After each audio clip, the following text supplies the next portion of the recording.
Hello, kumusta po kayo? Meron po akong health tip para sa inyo.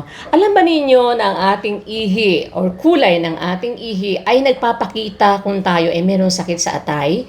Kapag ang ihi po natin ay kulay orange, amber, dark orange, yellow, o kaya cola-colored or brown, yan po ay ibig sabihin meron kang sakit sa atay. Kung wala ka namang iniinom na gamot o kinakain na nagpapakulay ng iyong ihi at ganyan ang kulay ng iyong ihi, ibig sabihin meron problema ang iyong atay. Dahil po yan sa sobrang bilirubin na hindi po nailalabas ng ating atay normally, kaya po nagmamanifest sa ating ihi, sa kulay ng ating ihi, na meron tayong sakit sa atay. Kaya kung mapapansin ninyo na pag umihi kayo ganyang kulay, orange or dark orange o kaya naman brown, naku, kumonsulta na po kayo sa doktor dahil yan po ay sintomas na merong problema ang inyong liver.